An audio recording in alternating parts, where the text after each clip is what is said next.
Well, hello there, my friends. Chris Marcus here with you for Arcadia Economics as we continue on our coverage of the silver market, which here on a Wednesday morning, you can see is the volatility staying a little bit more in check, at least until the price cliff dive right there at about 10 a.m. Dropped similar to yesterday, although it started earlier where it precipitously dropped on no known news that I'm aware of, although fortunately we have John Lee, who is not only running Silver Elephant Mining, which is rounding up silver in the ground, but also studies the silver market and can hopefully help make some sense out of what is going on here. John, great to see you back again and nice to have you here. How are you today, my friend? I'm doing well. How are you, Chris? You looking, looks like you're enjoying Mexico with a nice sporting nice tan. Very envious of you. Well, I'll be, just let me know when you're arriving at the airport, and having the Trump wall in between me and the Federal Reserve's quantitative easing policy and the CFTC's price control and volatility has done a world of difference. And John, lots to dig into here because I was a little confused when I saw that inflation numbers the last 2 months, 4.2%, which I thought was bigger than the Fed's 2% mandate. And then last month it went up to 5%. Yet here we have silver, just they can't get rid of it fast enough. And of course, we are less than a week away, John. I mean, this is by the way, John's showing off a little bit today. 6 days away. He's a cool customer. I know internally how excited he is to see if we crack 6% in the June CPI, especially with real estate prices up over 24% on the year, which probably is completely unconnected. But John, with all of that said, what do you make of what we are seeing here in silver, and perhaps even more importantly, what to watch out for next? Yes, Chris, a lot of people focusing their efforts on CPI and on the economy and how those factors correlate with the silver price. The way I look at it is I think the dollar has a lot more to do with the metal prices than the fundamental readings of these reports, which are heavily doctored. And in fact, you know, there's always it's always the chicken and the egg. Chris, you have a high reading, and yet if silver prices and plunge, and they would say it's selling on the news and buying on the rumor, except that there was never buying ahead of the reading in the first place. So there's some weakness in the silver price. It went from 28 to right now trading around the 200-day moving average, around the 25 and 25.8, 26. And that is coinciding, Chris, reliably with the rising dollar. So the dollar, since we last came on your program, I think was around 90, and now is trading at around 92 and a half. Very popular firmly above asset, the 200-day moving average. I'm sorry? I said it's apparently a very popular asset, even as stimulus packages are getting fired off. Quite a rally over the last month or so in the dollar. Right. So the dollar is rallying for... It could be just because the other currencies are worse than the dollar. I mean, Australia is undergoing lockdown. UK is having a lot of protests.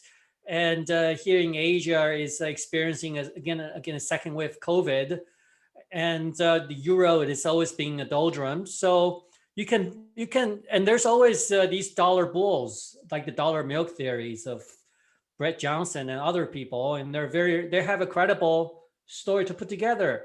So it's always 50 shades of gray, depending on which way you want to look at the market. However, I mean, the dollar has spoken, and it's on its way up. I don't think there's any question about that. And there is a bit of resistance level at 93.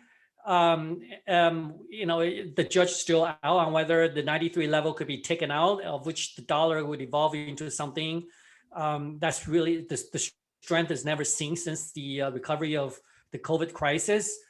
It's just, so if the dollar, if dollar to be meandering or taken on a night, either way, it doesn't really bode very ideally for silver. So I think that there was this glimpse of possibility for silver to take out 28, and it hovered around 27.5 to 28.5 for about a week and a half. Unfortunately, just couldn't muster the momentum to take out that critical 27.5 or $28 level. So now we're pretty much back to where we started from the start of the year, and oscillating between 24.5 and 27.5. And I think that the factor in telling which way it's going to go is really going to rest on the strength of the dollar. Chris.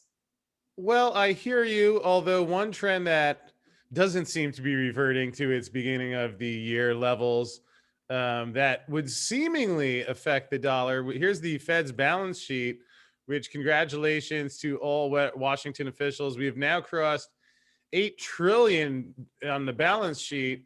This is interesting. It was 800 million or billion, I'm sorry. This was back before the housing bubble. Then here's where we got all that talk about tapering. Well, they just piled on more, slowed down a little bit. The thing started to collapse. So they had to do swap lines, and really has gone vertical. And obviously you could understand why this would make Western investors really want to flock to the dollars. Fortunately, there's enough of them being printed that all the people that want those dollars can get their fair allocation, which is nice of Wall Street. But John, how do you factor this into the longer term perspective? People who are still hunting silver, should they go sell? Is it time to throw in the towel? Or does what we see here outweigh those things? Well, we might not know when it breaks 25 or 27, but does this tell us the ultimate ending of the story for anyone in the set it and forget it style of investing? Yes, Chris, there's no question that the supply of dollars gone exponential. However, so has the wealth gap. So if you look at South America right now, various currencies, Argentine currencies blowing up, and in the Middle East, and Lebanon is undergoing stress. And if you look at, say, even Colombian pesos, they're depreciating, and same with some of the Asian currencies as well. So while the dollar is being get printed, there are signs of stress across the sort of the global economy, and the dollar is scarce in parts of the world. And I will only point that to the wealth gap. Of course, you're not going to see inflation, or in a way that you're not going to see inflation being sort of being rippled to the ordinary. You're not going to see in a scenario of hyperinflation if 99% of the wealth is concentrated on only 1% of the people, right? I mean, if 99% of the people are poor, they don't have that bargaining power. Price is going to stay low, and I think there's some testament to what I just said, because the real assets are appreciating, like real estate, and assets like farms, and the reason gold and silver are not trending so well, even say to the price of oil, because they're being actively quote unquote managed, Chris. I don't think there's any question about it. And in fact, they have gotten even a lot more blatant about it, given all the plunders that are going on around the world. So while the increase of the dollar wouldn't necessarily speak for hyperinflation scenario, as I mentioned to you, however, I think the dollar. Having said that, I think gold and silver should be trading a lot higher than they are right now. One point, if you look at the price of gold and compare that to, say, the 2009 financial crisis, gold has never dipped below the 200-day average in the last run-up in 2009 crisis, whereas now it is firmly below that 200-day moving average. So that is telling you something is not gelling quite right, given there's a lot more dollar today than it was before, and that the pace of the dollar and the sort of the signs of inflation are all for everyone to see, but yet gold is not responding well to that, and now it's trading backwardation. So there's a lot of mixed signals. Just tells you that there's a lot more managing of the metal prices, and it's much easier to manage gold than to manage silver, and that's why I think they're better at it for gold, and they're more cautious on silver. I just don't have a call for the metal prices in the short term. And I think particularly for silver, it's just going to oscillate around 24.5 to 27.5. And I think that $26 level is a very important level to watch, given it's just right above the 200-day average. I think it will hold unless the dollar continue its way up or surge above 93, or something sinister to happen on the equity price, or some other shoe to drop, say a crisis in the Middle East or some sort. So a lot of wild cards out there. It's difficult to see. The weather remains foggy, Chris. Yeah, well, that, and of course, as you mentioned, the overt regulatory price controls and tamp down, like the CFTC acknowledged here, we're able to tamp down what could have been a much worse situation. Which certainly is unusual, not the kind of thing that we would think of in the U.S., but nonetheless is what it is, and we just navigate around these little quirks in the market. Although, John, it's interesting you mentioned that wealth gap. That's something I've been thinking about here in Mexico, where it's quite glorious. People of all income, whether they have a lot or little, they're able to eat food, have a place to live. Somehow without quantitative easing, that's held in check.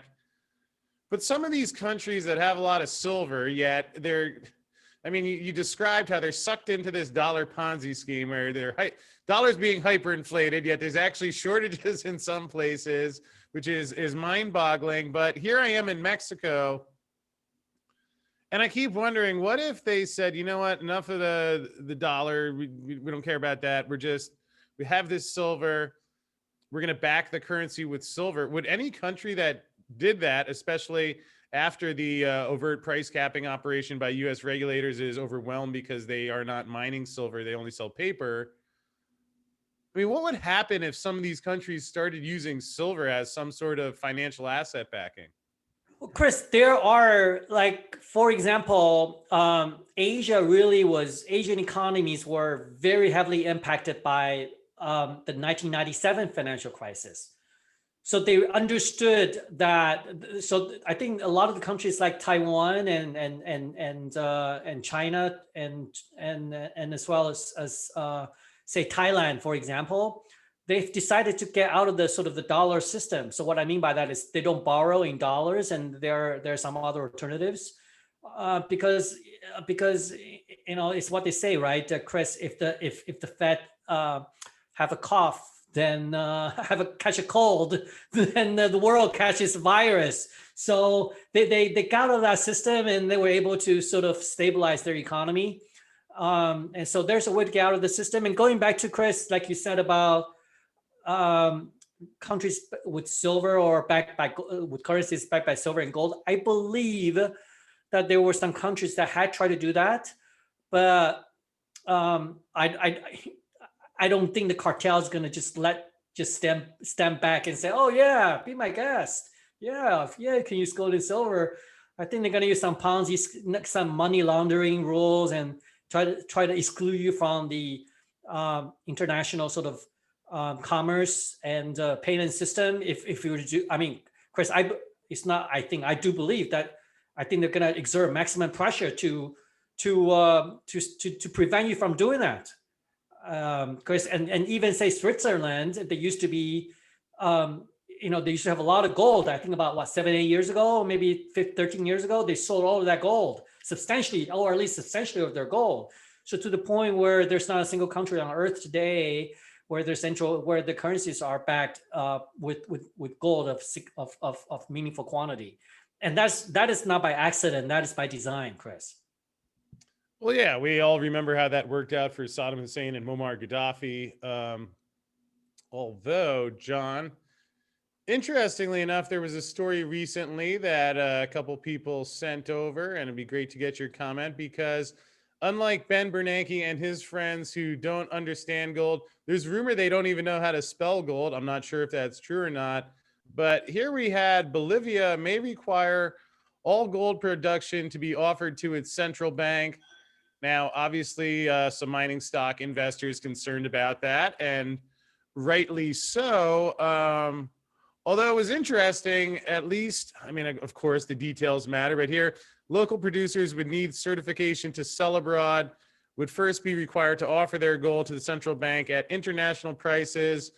So perhaps you can shed some light on this. It doesn't sound like they're saying, hey, we're just taking the gold, we're not going to pay you for it.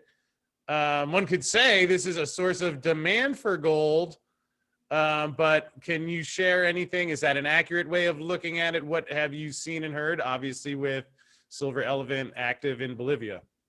Well, Chris, going back to talk about central bankers don't know the roles of gold. Maybe the talking heads, they really sort of don't know what. I mean, maybe the talking heads believe it, but the guys upstairs, they've understood very well of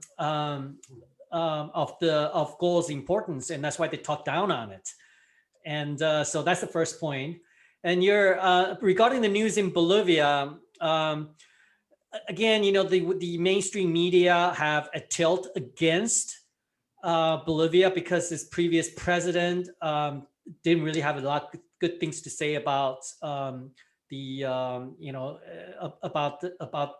Western world, and so the bill that's being tabled for discussion in the Bolivian parliament specifically stated that the gold would be purchased at the market price. And there was a precedent back in 2011 during the last financial crisis where the Bolivian government did purchase and did announce and purchased a known quantity amount of gold at the market price. It was designed really for a couple of reasons, Chris. First of all, is to shore up the Bolivian gold reserves. And secondly, it is to try to sort of minimize amount of gold smuggling across the Peruvian border without paying the royalties and custom taxes. I don't think it's a very effective tool because the illegals wouldn't do something different just because you intake additional laws. So right now, I don't think it's a cause of concern. And third point is, Chris, I lived in Bolivia myself for a number of years. It is a country that's not known. It doesn't have a history of price controls. It will go back to the 70s or 1980s to see that. And the same could not be spoken for its neighbors, such as Argentina, which is blown off their currencies, blew their debt, defaulted their debt, 3 or 4 times since the year 2000. And the Bolivia, since Silver Elephant acquired its assets in 2015, and since I first set foot in Bolivia in 2005, scouting for projects, has always had the policy of free border commerce, where you can wire money in and out of the countries, and there's not a 2-tier currency exchange systems in black market versus the official exchange rates, and even when in the case when Bolivia had nationalized assets that were maybe somewhat obtained for pennies on the dollar from this previous administration, that Bolivia actually paid over $650 million for the asset they took. So I would sort of rate Bolivia as one of the more conservative and physically disciplined countries in South America. However, that's something obviously our company is watching closely. But so far, like I said, the bill is being tabled for discussion is first of all, gold will be purchased at market price, and secondly is really to prevent the gold smuggling from having asking to pay their fair share in duties and in royalties. Hopefully, answers the question, Chris. Yeah, the fair share, obviously a very vague, arbitrary number in government parlance. Chris, it's very clear. Custom export tax for gold is around 15%. Gold gold miners in Bolivia got to pay around 6 to 10% royalty, depending on sliding scale of the price of gold. So, Chris, there are a set of parameters, and a lot of the ninja miners, they use cyanide. They're mining gold illegally of government concessions, and with a very sort of polluting the rivers and natural resources, and they're smuggling the gold to the border. Chris, like I said, I don't think the rule is very effective in preventing people from doing that. But nonetheless, I think that is an issue that needs to be addressed, and not the best way to go about it. But nonetheless, I don't think it's the way that some of the Western press is portraying the policy to be. Well, that's usually the case with the Western press, as I've come to know it. Although another note here, this was interesting that this Bolivia exports would be permitted once the bank meets its annual buying limits. The bill will allow a greater portion of reserves to be held in precious metals at a time when global stimulus measures stoke inflation, concerns that undermine paper currencies. Seems like Bolivia's a little more concerned about that 5% inflation print than Ben Bernanke Powell. But check this out. I mean, so this part sounds good, conceivably even a source of new demand going forward. And then they toss in this last one, seems like a Bloomberg special. The proposal will also allow the central bank to carry out offshore sales and use instruments such as swaps, options, forwards, as well as loans backed by the metal. So a little more dicey territory there. They're going to make sure that the government gets the metal, but they can swap it out off balance sheet while no one's looking. Yet, John, at the end of the day, perhaps what is most relevant, we talked about this a little before we started recording. I mean, if a government says, all right, we're going to nationalize the mines, and hey, and the Hunt brothers, they learned that lesson in the oil fields in Libya in the 70s. But I mean, all right, so what's the guy going to do if the silver is sitting there in the ground? He needs you or someone else. I mean, the president of Bolivia, he's not going to go out there with his shovel and get it. I mean, you have an asset with value at a time where a hyperinflation campaign is spreading like wildfire across the globe. So there's some sort of check and balance, which perhaps is not to rule out that a government could do something just completely asinine, but I think that's worth factoring in. What would you say there, John? Chris, mining policies and attitude towards foreign investments, swinging pendulums, like Democrats and Republicans, like socialism versus capitalism.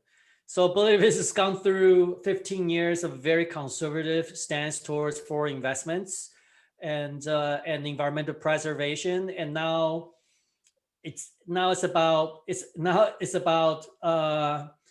preserving social cohesiveness and just putting food on the table. They don't care whether it's gringo or Chinese, and now Chinese is better back at a bad rap. So now it's just about making ends meet.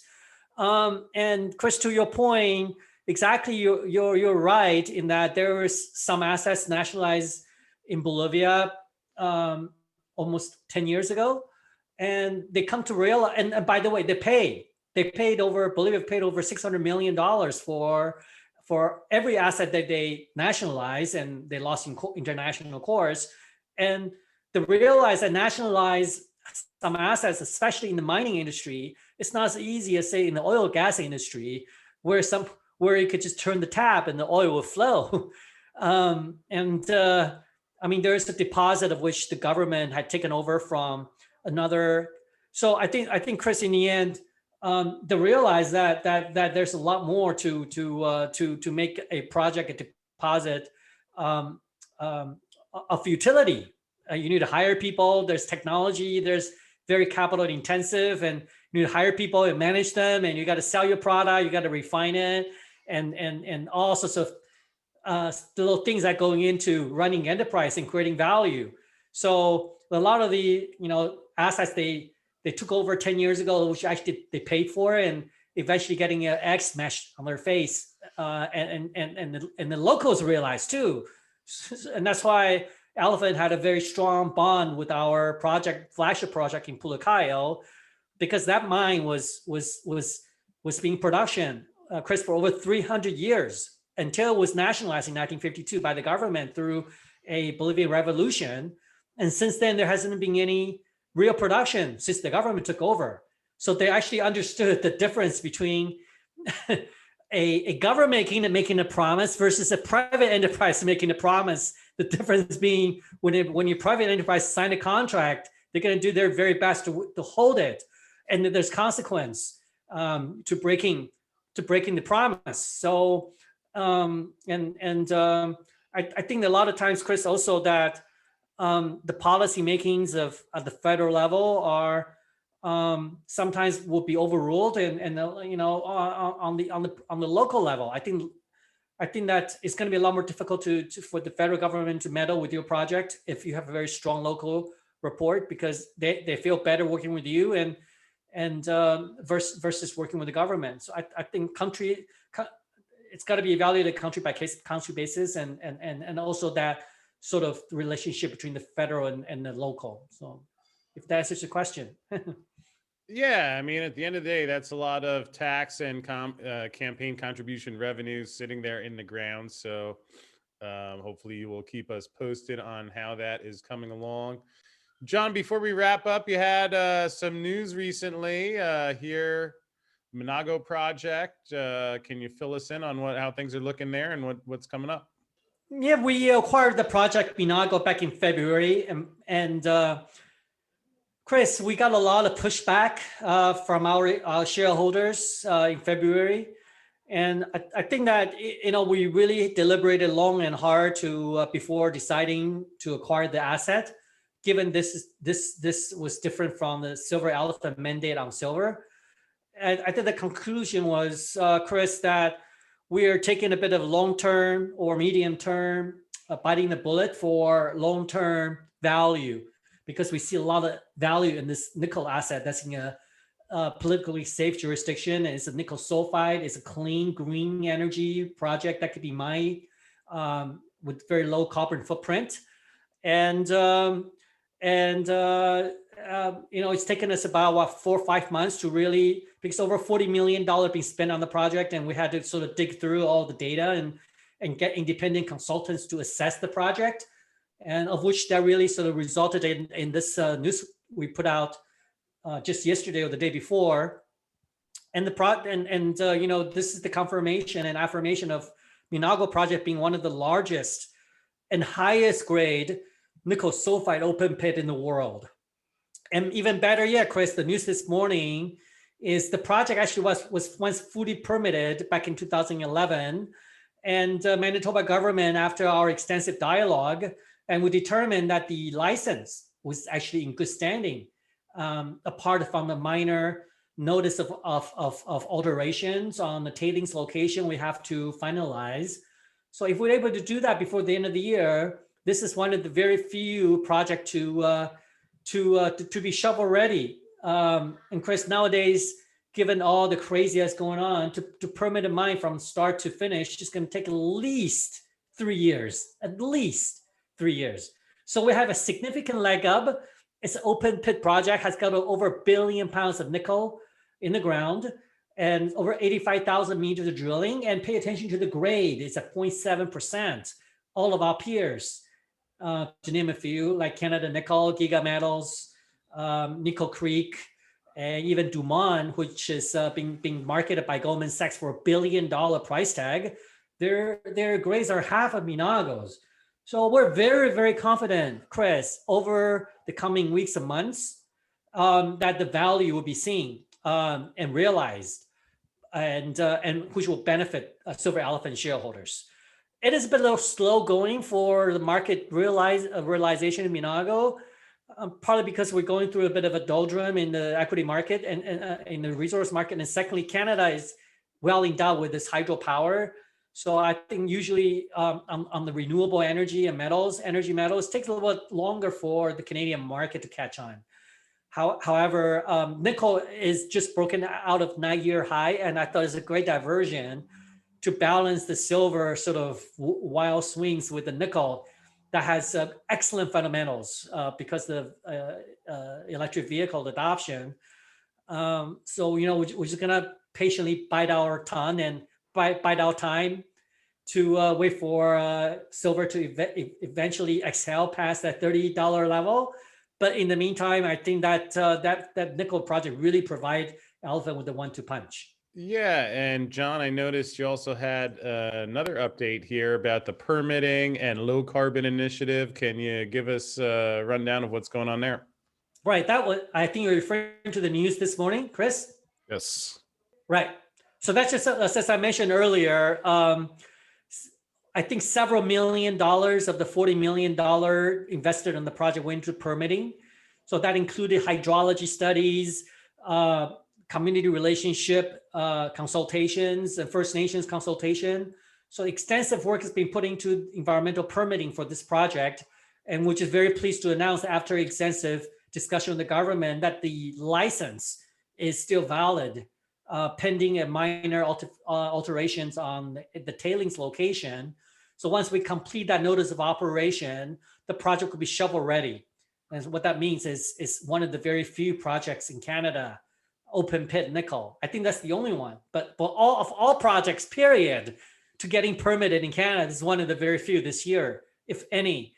And by the way, Saints can speak. The same can speak for our third project, a Vanadium project, and the Biden administration has put a moratorium earlier this year on all issuance of mining permit, environmental permits, and now that window is open up, and we're looking forward to actually receiving the go ahead for our Vanadium project as well. So we got a lot of things to do, and we're clocking 18 hours a day. Chris, while silver is going through its quirkiness in this trading band, we have more than enough to do. And Chris, also, like if you look at the major silver producers and silver juniors, I mean, you can clearly see, right? It's the same money that's being robbing Peter to pay Paul. And I think we just gotta really sort of wait for silver to take out that $28 level for good for the new money to come in. But right now, it's the same people that were just rotating amongst themselves, and I don't think that's going to be enough gathering and conviction to sort of taking out our level. Something has to give, and I don't know when. I don't have a call this year. Maybe September, maybe next week. We don't know, but I think eventually could be that CPI print. You never know. You know what? I think anything of significant news development could be seen through the price action, and that is 27.5. And maybe, Chris, you know what? Maybe you don't take any news at all. Maybe for some technical reason or reason that's not known to people like you and me, that the cartels decided to make a technical retreat without news. And maybe some guy decided to make a run at silver and tipped off the powers that be, right? Who knows? But I think all of that is going to be spoken in the price of silver. Right now, it's just in that no man's land, and you and also and people can make a bearish case and bullish case for that. We just have to be patient and wait and see how it gets played out. I think what you're saying makes a lot of sense. I mean, it's conceivable the spark could even be that Wall Street notices that Joe Biden's economic vision is a hyperinflation campaign, but we'll see how that goes. Maybe not put a high probability on such an outcome. Yet, John, just before we wrap up here, can you let folks know if they have questions about Silver Elephant, any of the projects, the permitting, how they can find you and get those answered? Yeah, we just put out a presentation, updated presentation, and had a bit of a revamp of our website. You can go to silverelephant.com or just Google Silver Elephant Mining and you can get our homepage. I'm very active on Twitter, so you can find me at just Google Silver Elephant Mining John Lee. We've got about 1,500 followers, and I tell the market like it is.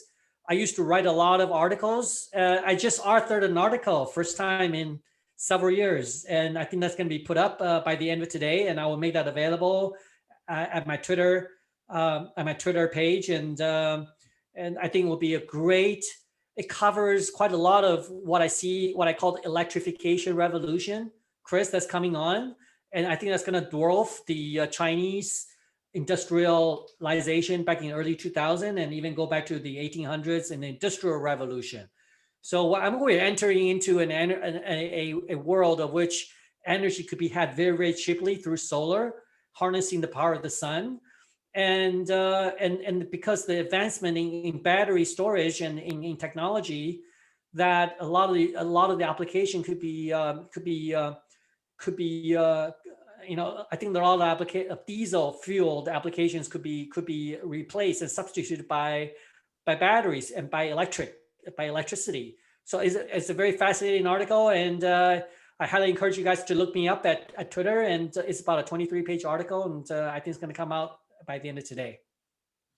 All right. Well, I appreciate that, John. I also appreciate that you have an understanding. I know we're all different backgrounds, but in some of the geologists are just great at geology, yet I don't know, to me, it just seems like silver in particular, it helps if you understand some of the other pieces that are going on rather than just, you know, the metal in the ground is important. But appreciate that you're digging into these things. Thank you for joining me on the show as always. And John, we'll look forward to doing this again soon. And for folks at home, for a nice rundown of some of the projects that John has been doing over at Silver Elephant, coming your way right now is a video we recorded recently, which walks through all that. And John, we'll look forward to seeing you again soon.